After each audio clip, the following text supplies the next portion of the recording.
Much occupies my mind, so I don't know if I'm going to be cognizant today, but we will try as hard as we can to be. I just feel like I'm wrapped up in some other thing, and it's totally taken me, and I don't necessarily know how to handle it, you know? Dude, love is crazy. Love is a crazy, crazy thing. The shit that it makes you do, think, and feel. Irrational, rational, all of it. It's tiresome. It really is. I think I'm cursed sometimes, you know. Really am. So, what are we talking about today? Honestly, I haven't a clue. Let's see what we can unravel in this conversation. How has everything been going? Well, I haven't been doing much book stuff, as I was saying. I don't remember if it was the last video or the video before that, but I'm not really doing a whole lot of book stuff. It's not so in my mind as much, but I've met some people that I'm kind of in the mindset of it, as in because I'm telling them about it. As it gets on, it gets to the point where it's like, I don't even know what to explain anymore when it comes to this book. I have no fucking idea what I need to talk about. Like, what's it about? I'm like, God damn it. But I've been having conversations about, I don't even know. It feels like people are asking me about the way my mind works in some sense. This is what it feels like, because I don't remember a lot. And it's hard to explain it. It really is, isn't it? Like, it's when someone's like, well, how does this all work for you? What do you think all this means? And when you keep walking into this room that's crazy and ethereal, or the lights aren't on, or whatever it is, and you're just kind of sensing it out, it's hard to say, like, yeah, you know, like, fucking this. You know, it's just hard to do. And I always found the best way to explain it is through that thing that I explored in the Keeper in the Forgotten People episode of The Forgotten King. And that's the best way I can explain it to folk, is like journeying down those descending stairs that lead seemingly a mile down until you come to this vast, giant place that is inside of Mount Sorrow. And that mass darkness is self. And when you have to explore it, like, that's what it feels like. It feels like you descend down into, and you come to this bottomless pit, it feels like, and it's this massive, massive hall that is perpetually dark. You can't see a hand in front of your face. And that room, that sphere, or that realm, or whatever you want to call it inside there, the halls, those are you. That is self. And for me, sensing out this world that I live in, the one that I'm sitting in now and you are as well, I have to use the lens of that darkness to explore it. So hence why the darkness is such a crucial thing in the stories. You're going to hear me mention the darkness a fuck ton, or the whisper. Well, the whisper is what guides you through that, but the whisper is also this dark entity. It's the manifestation of fear that guides you into this darkness, right? It's all allegorical, of course, but my point is, in this dark room, imagine just closing your eyes if you can't darken the room, and just try to feel things out. Can you explain exactly what you're feeling out? Not really, unless you have the senses to identify it. So you go into the dark room of your soul, of your mind, of your being, and you start grabbing at certain things. Well, if you've trained yourself as to what it is, then you can identify it. Like this, for instance. My eyes are closed, but when I touch it and I move it, I'm like, that's a book. Because I've learned how to identify it by feel, and I attach the feel with the see. So the only way you can see in this dark room is with feel. That's why I always tell people, to do this stuff, to venture like this, you got to turn the logic off. Logic goes away, and it's all about feel. It's not about thinky, it's about feely. And that's probably not correct, but that's how I identify it in my life. There's either a think way to do it or a feel way to do it.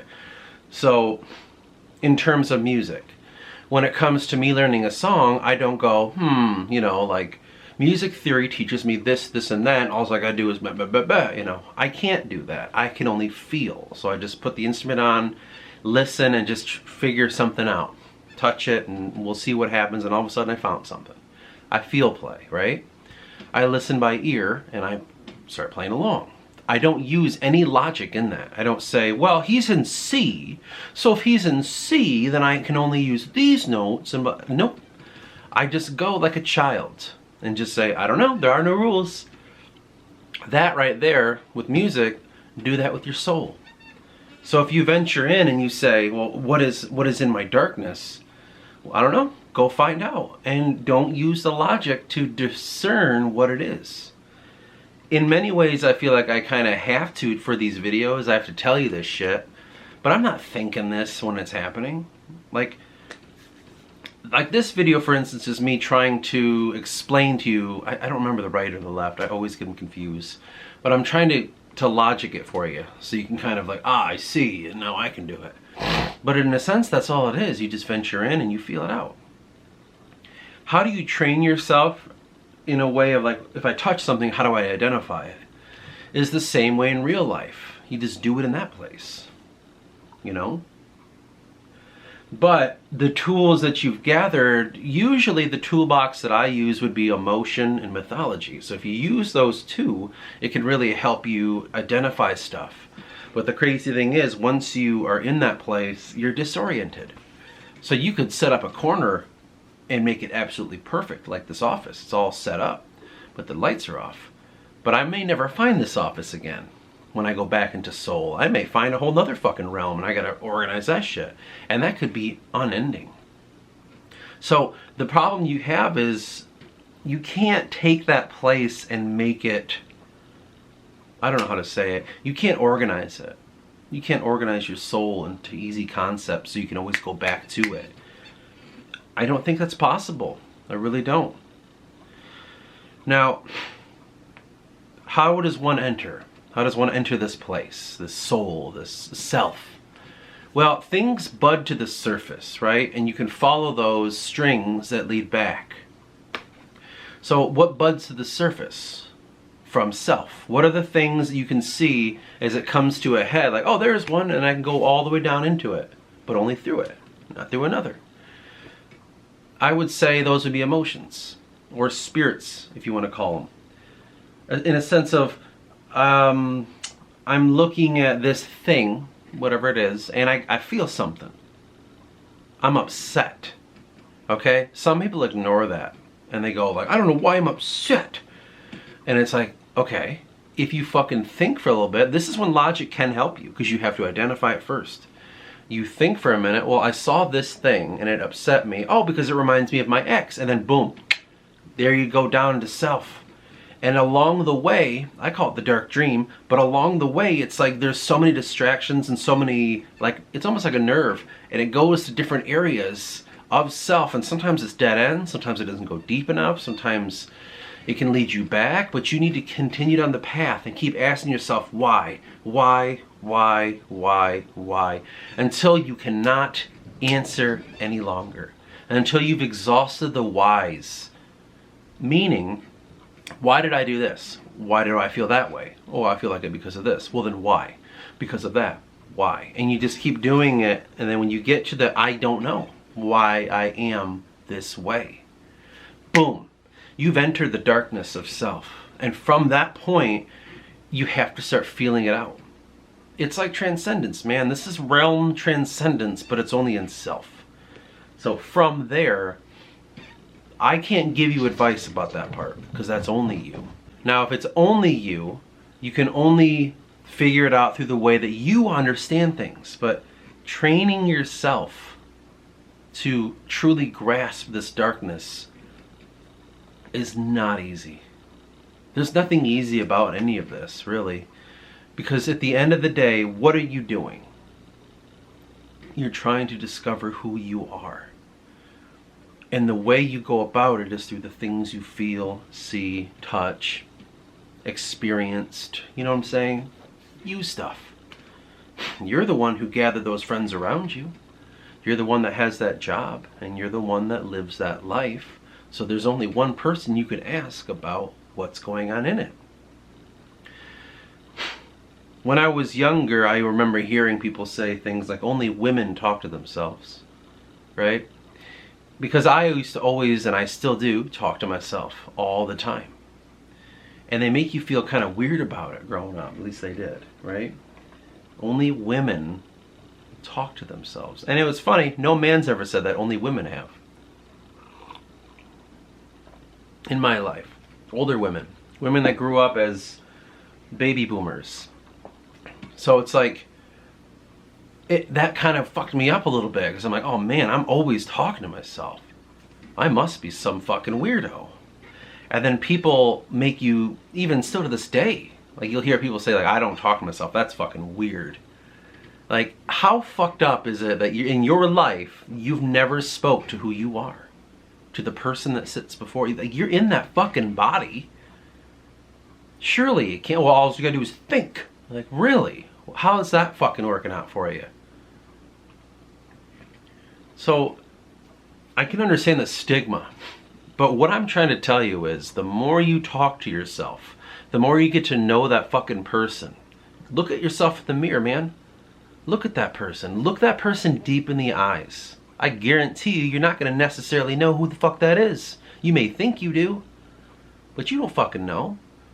The only way you can truly know is to what? Ask?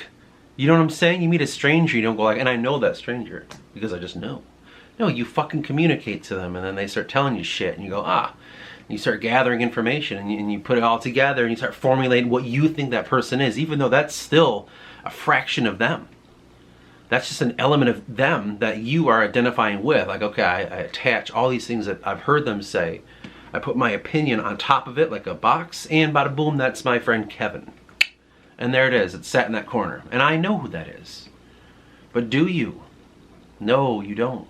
You never tested them in battle. You never tested them in love and in, you know, all the other elements of friendships. You have to understand. If you have to do that to another, why the fuck wouldn't you do that to yourself? Do you know what I mean? So what I'm trying to tell you is, journeying down into self, into that dark place. And the reason it's dark is because there's no illumination there, because you've never dwelled in that place long enough to set up lights. And light is the expression of knowing, right? Whenever we think of light, we think of enlightenment. We think of something that illuminates. And illumination is seeing. And seeing is perceiving. And perceiving has knowledge in it, because I can identify that object. These are books because I can fucking see them. I know that to be true. I don't even have to touch them.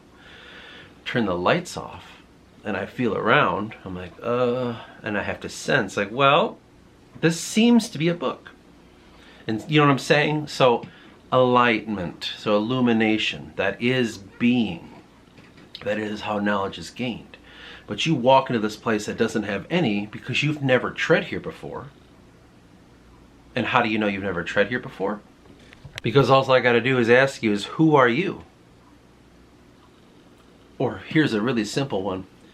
I talk to people and they're kind of bummed out about something. They're upset. And I say, why are you upset? And they say, I don't know. And I say to them, if you don't know why you're upset, then you don't even know who you are. You've never connected those strings. They are detached right now. You are living separate from your real self. You are in a state of consciousness that is material and is in this world. But you've severed your string that attaches you back to the ethereal, the immaterial, or the spirit. Honestly, it's the soul. Why do you think there's so many atheists now, right? So that's your issue. It's like, okay, well, how do I get back to this? How do I get back to the idea of learning me and knowing who I am and feeling okay with myself? Because no one's ever okay with themselves, right? We think it's this. We think, well, it's just my body I'm not okay with. I need to be in shape. I need to be learned. I need to learn more and shit. Whatever it happens to be. And it's like, no, man, like, you don't know you. How do you know what you need? You're just saying you need those things because everyone else is telling you it's good for your health. You don't fucking know what that means. So, in a lot of senses, it's like, I can understand why you'd go that route, because why wouldn't you? It's been said for hundreds of years, of course, you need to drink water, eat healthy, work out, shit like that. Why wouldn't you think that that's what you're supposed to do? But no one's ever telling you to work that mind out, are they? Sure, read a book and learn some new things, but what about working out your soul? What about identifying that soul? No one's ever talking about that. It's fucking nothing. There is no you. Consciousness isn't even real. You know, science will get involved and destroy. It's true self. That's how you separate yourself, man. Like, if you don't go to who you are, this place, this self, if you never go there, you're separated from it. That's what the evil in the world, if you want to call it evil, that's what it fucking wants. It splits you. Like, okay, now you're totally in this material world. You're buying that new fucking iPhone. You're giving a shit about your fucking job, and you're constantly paying for all these stupid fucking bills, but you're going to work out every day. That's good, right? Oh, you're hooking up with a really hot chick or a dude or whatever like that, because that matters. People perceive that. People see you looking good with someone else. You groom yourself. You look very nice. You listen to your boss. You listen to the rules and the laws. You obey society. You learn about science. You learn about the basic fundamentals of it.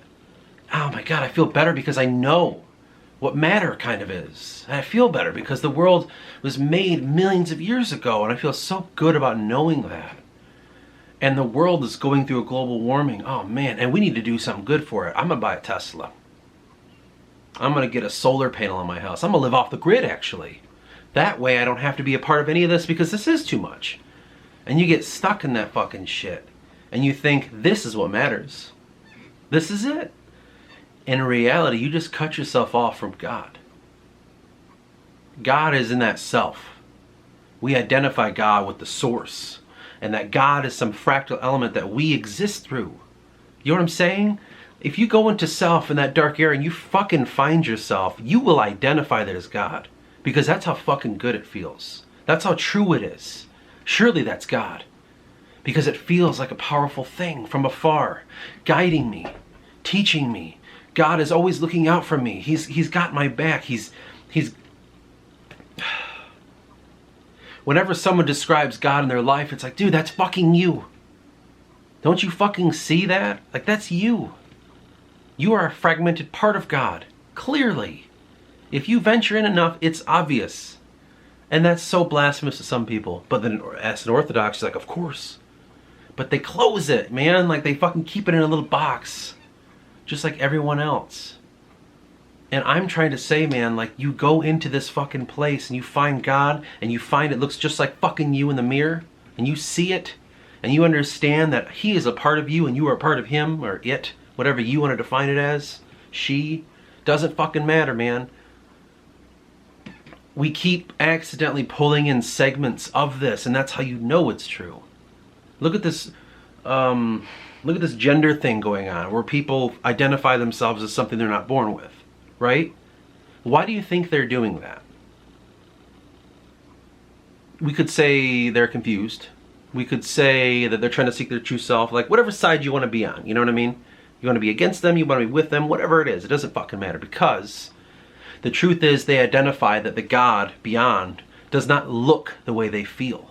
Because that God beyond is not what they understand. And it is self. And we think it's self. And if I'm looking and I see a female inside of self, I'm like, well, then I must be one, right? That's not saying it's good or bad. My point is saying that that's how you know it's God beyond. Once you find that, that's how you find God. Now, what about the conveyor? What about your guardian angel? What about the one that helps you go there? Think of it like this. This is the best example I've heard. I'm going to reuse it because it's perfect. When you're driving in your vehicle and you're going to work, right? You're going to work every day, And eventually you don't really need to think about it. I don't got to think about the roads I got to take. I don't got to think about this, and that. And you go off in your mind, and all of a sudden you realize you're in a place and you're like, holy shit, how did I get here? I didn't feel like I was actually driving. How did I not get in an accident? Because I wasn't paying attention. That's the conveyor. That's your guardian angel. That's your subconscious, whatever. That being is your conveyor. That is the one that guides you. You remember in that series where I was talking about the forgotten people, that thin, pale walker that guides you down those stairs? That's the subconscious. Because along the way, you find where that emotion is. If you want to go to self, right? Find the emotion. Find your one emotion. And it's like, oh, it's a mile deep. And it can be confusing and shit. And then you finally get to self. He's the one that leads you through it, like in the stories, in my stories. Telling you along the way the good and the bad. That's your subconscious. That is your true conveyor. And that is the one that will help you reach it. God has reached through the darkness, man. And you have to accept that. But you have someone on your side. Your guardian angel. Your subconscious. I always say your conveyor. That's my favorite one. Because conveyor to me conveys. And it says, well, he's the one that's an intermediary between God and man. And they have so many tools at their disposal. Those tools are like, dreams are the biggest tool, man. Like that's like, oh, I'll give him these dreams. Because you think like, oh, they're just dreams, you know, and they're from things I've gathered through that day, and I put them all in this box, and I've created a story out of it somehow. And it's like, yes, that is all actually true, but what's behind that fucking story? That's why, like, okay. Not taking your dreams seriously is like not taking mythology seriously. A dream can capture your day, and it's just, you know, I saw this person's face, I watched this show, I put those two together, I felt this way at the same time, so that's the emotion that's kind of guiding this story, and blah, blah, blah, and it's just chemicals and shit. Yes, it is. But you read a mythology like that, and you say, yeah, it's just a fucking story that's got something inside of it, and you know, but it's lost, because I can't really understand it and shit. Mythology is the same fucking thing as dream interpretation. Dream interpretation is understanding what that subconscious is fucking telling you. Like for me it's he. I'm going to use the word he, I'm sorry. If you're a woman watching, you just replace it with she. He is always telling me exactly what I'm feeling. He's guiding me. He's telling me there's no fucking excuse in not knowing how you feel. He's like, no, there's no excuse. I'm literally telling you this. And if you don't see it, fine, I'll put it in your fucking dreams. Then you'll really know how you feel. And even if I'm like, yeah, but like, I don't understand, like, why my wife was actually this person. And he's like, really? Yes, you fucking do. You're just too scared to admit this. My fears right now are just like, am I living the right life? Am I with the right people in my life? That's my fucking fears, but I don't want to admit that. No. I've committed to this. There's a lot of rigid walls up. It's safe here. I've got this. I can't walk away from it. And so that's what I'm dealing with in my life. But I'm pretending like, no, it's just, you know, we'll just get over it and it'll be fine. But that's not fucking true. There's shit that needs to happen, and I know it, and I'm too afraid to do it.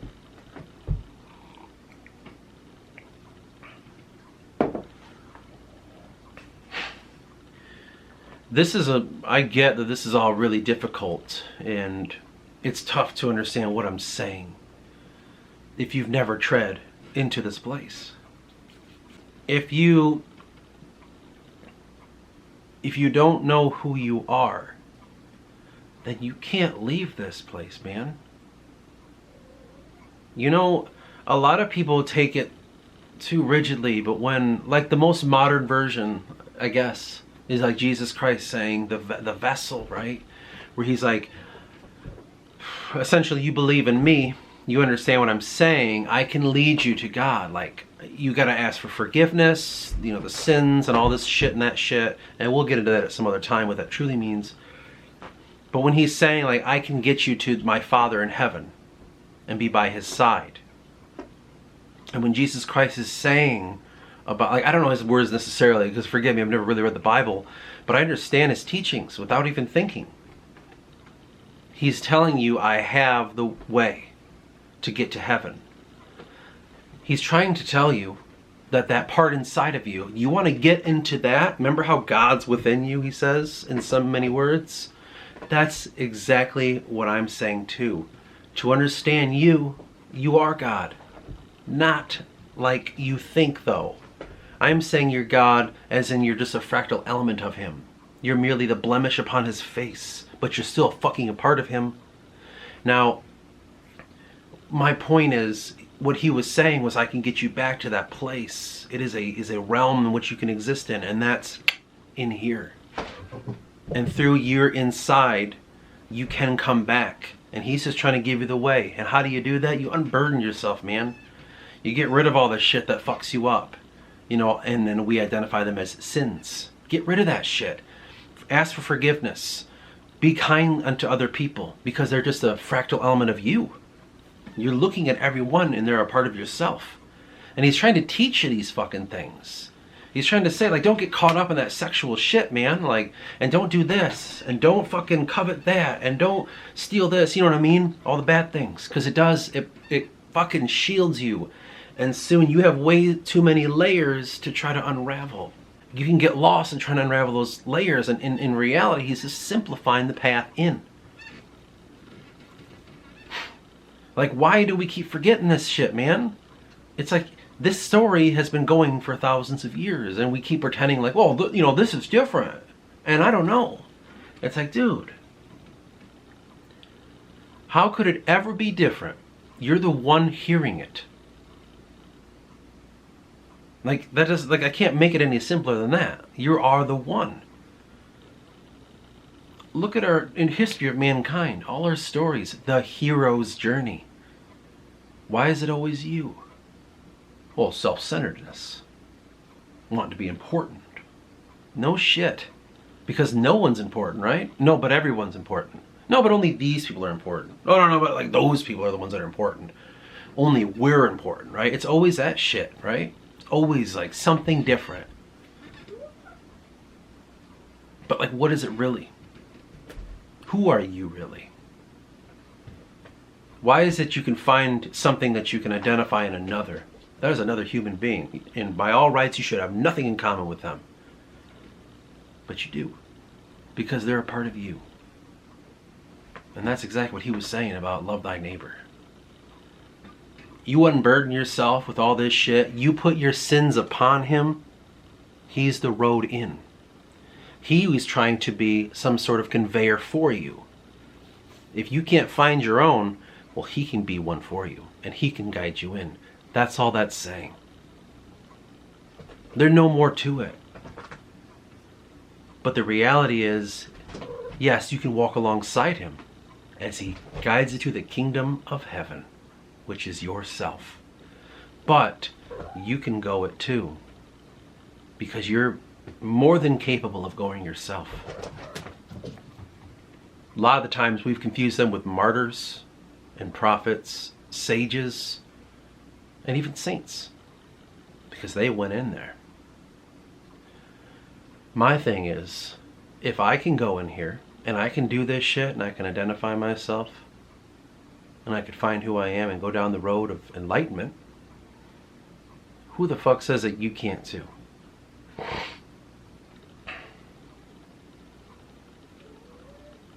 I'll cut it from here.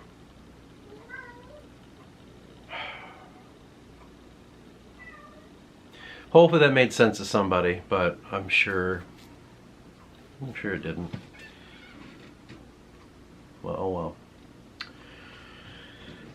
Alright, so what's the day gonna be for me? I don't know anymore. Whatever comes, that's what the day will be. Okay. How does this work in terms of the story, okay? Eris, our main hero, will have moments where he has these visions. He has these like he knows that he is a conduit of the forgotten king, Owapig, his creator, right? It's all the same as what I was saying. But we got to go in the book now. He knows his creator is within him. He knows he's a conduit of his creator. What does he do about that? How does he commune with him? What's his purpose? He's the vessel for the creator. Remember I told you the creator, his creator, is trying to use Eris to remember what happened. He's got amnesia. He forgot everything. And your own God, you have to guide. And you have to help him try to remember what happened in the past. Well, Eris does it, as I said, through the dreams. When Eris goes to sleep, the forgotten king, he becomes the forgotten king. And Eris's dream world is that very place of self. Remember how I told you your conveyor opens up the door and allows you to see in your dreams what's really going on so you can interpret it? Well, instead of Eris going in those dreams, it's the forgotten king. And the forgotten king runs in there and he experiences whatever the dream is. And then as he does, he's trying to set it all up and he's like, I put my office here. I did it. We've walked into this fucking unknown place. We plundered this spot and now I can establish a territory. That is the beacon of inside of self. And he's there and he's like, oh, thank God. I illuminated this spot of self in this dark giant place. I illuminated it. Though the bones of it are whatever the dream used as the tools to explain self. So it's very subjective. It's like saying you have a dream where you walk into your old school and it's dilapidated and falling apart. Well, clearly that's the bones of what that part of your mind is. Now the problem is you can use that, but what it does is it taints the truth. You start thinking that is the school. You start thinking that's what school was, right? It starts to bottle you in. And the forgotten king has been known as a mad king. Why is that? Because when he goes in there and he has all this bullshit around him, that he used the images of the dream as the structure of the self. And now doing that, what it did was it fucking created this false sense of knowing. When he returns into the dream, he finds that place. It's not the fucking same. What the fuck? I set it up. I found out that part of self. I went in there. It's there. But it's not anymore. Or it's not what he thought it was. It doesn't make sense in this new dream. That old dream. Like, well, why is there an old abandoned school in this part? And I don't fucking remember this.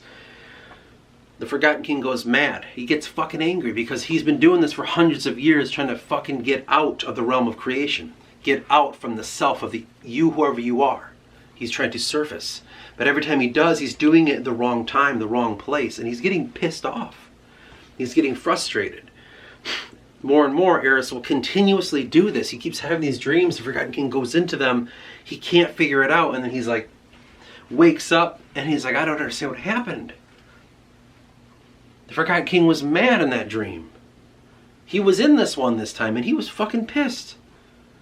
And he was confused. He was at his desk in this office and his hands, running through his fucking hair. He's trying to almost rip it out because he's so fucking confused.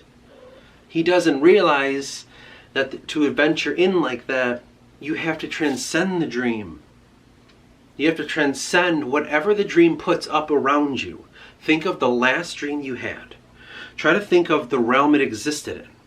Try to think of where it was and what was going on in it. That's the image that it used. And your job is to interpret through those the truth. You need to extract from it truth. Pull away all the images. Yeah, but like my friend was there, and like I said, we were in old school, blah, blah, blah. Like, okay, take those away. Don't let that be your dream. What was inside of that? The forgotten king, being that he's going through this amnesia, can't truly identify that, and so he takes those images and says, my dream was about me going back to school, and I think it's because I was always afraid in school, and I don't want to ever go back again because I never felt in control. And because I never felt like I was in control, it invoked a bunch of fear in me. That's what the dream was about. And it's like, no, it's deeper than that, dude. You can't stop there. You got to keep going. Remember I told you, you go down that path. And you're thinking, but I thought I was in self.